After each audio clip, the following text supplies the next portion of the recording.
morning, Central Campus. This is Daylin and Andrew, bringing you your Central Campus news. Hello, travelers, students, and their parents who want to learn about the next World Strides trip to Germany, the Czech Republic, Austria, and Switzerland next June are invited to a meeting on the 9th at 3 p.m. to 5 p.m.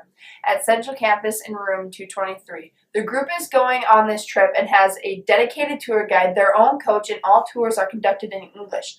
Please RSVP to jrulk@mymps.us. there is a mandatory Spanish meeting after school tomorrow in Miss Tefla's room 225. There is potato bar today in the salad line, and regular lunch is pretzel basco with cheese. Thank you for watching Central Campus. Please stay tuned for the harbor. I'm Mike Smith, and you're watching The Harbor.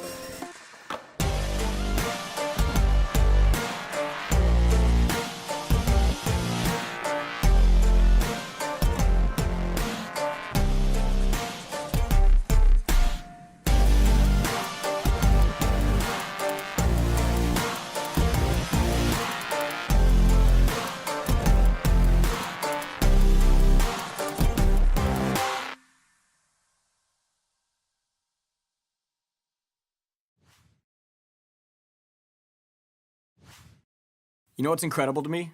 All the different things that people are afraid of. I mean, people are afraid of anything. They're afraid of heights, we're afraid of flying, people are afraid of cars, people are afraid of speaking in public. I mean, literally there's a fear for almost anything. Like anatitophobia. It's the fear that somewhere, somehow, a duck is watching you. Or decisiophobia, which is the fear of making decisions. Maybe a lot of you struggle with that. There's even a phobia called hippopotamonstrosesquipedaliophobia, which is, ironically, the fear of long words. I mean, people are afraid of everything from squirrels to butterflies to belly button lint. I mean, the list goes on and on, but those things, those aren't my fears. My biggest fear is being mediocre. When I was a kid, one of my biggest dreams was to open my own skate park. I'd lay in bed at night just dreaming about it and thinking about it, and when the opportunity came after college to start my first skate park, I remember being extremely excited for the opportunity, but at the same time, I was terrified. I had this fear of not living out of my purpose and not living out of my passion and not creating this thing that I'd always dreamed about doing, but I also had this fear of, what are people gonna say about me if I fail? What are people gonna say about me if this doesn't work? What if people hate on me for my ideas? So on one hand, I was terrified to try, and on the other hand, I was terrified not to. But I decided to go for it. I decided that I was gonna have the courage to try to make it work. And I had to do anything I could to make it happen. I had to borrow money from my friends' dads. I had to sleep in the skate park until it was built. I basically did whatever it took to make this dream happen. And opening day of my skate park was one of the most special days of my life. Watching parents sign waivers so their kids could skate, watching hundreds of skateboarders come in and skate this place that my friends and I created. And for the first couple months, everything was great. Kids were skating, we were having a great time. You know, I was excited because I was being interviewed, and there were stories written about this young CEO starting his first nonprofit. And then I looked at the checking account a couple months in, and I realized we had no money. Being an executive director or a CEO of a nonprofit, it's hard. Raising money is difficult, and I didn't know how to do it. I had no idea how to make this place make money. And I was terrified of what would happen if I had to close the doors on something that I created just a couple months after opening it. So I did the only thing I could think of. I got stubborn. I made a choice that I was gonna sleep under a bridge and live homeless until we raised $10,000 for my charity, and I wasn't gonna come out from underneath this bridge until we reached our goal. And I was terrified. I was scared of sleeping under a bridge, living where homeless people live, just being outside for that amount of time. I had no idea how long this was gonna take. I was honestly terrified, but I did it. And the first night happened and we raised a little bit of money, and the second night happened and we raised a little bit of money, and it ended up taking 27 nights of sleeping underneath this bridge, and we reached our goal of $10,000. And it was an incredibly uncomfortable situation, but at the same time, it forced me to have courage. It formed this incredible community of people that believed in not just me, but in the skate park that we created.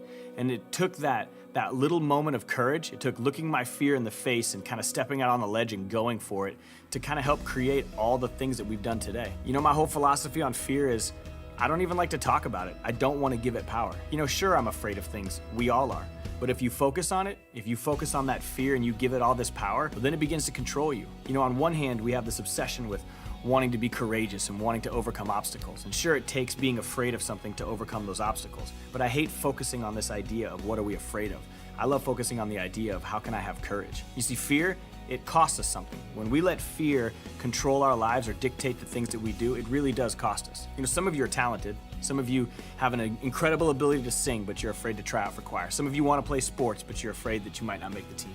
Some of you want to hang out with a new friend group, but you're scared of what your current friend group might say if you went and did something different. You see, that's why I hate fear. It's because it robs us of these stories. It robs us of this opportunity to do things that we care about. You know, people ask me all the time, well, how do you get courage? Well, the only way to get courage is to face your fears. So if you want courage, you've got to go for it. You've got to try out for choir. You've got to go out for basketball. You've got to have the courage to go talk to a group of people you've never talked to before. You know, I had this fear of being mediocre, but if I would have let that paralyze me, I never would have had the courage to sleep under a bridge and do what it takes to keep my skate park open. I wouldn't even be sitting here talking to you today. I don't want you guys to make fear-based decisions. I want you to make courage-based decisions. But I fully believe that no one ever did anything incredible. No one achieved anything great. No one pursued their passions by being comfortable. You have to be willing to be uncomfortable. It's going to be scary, but it'll be worth it.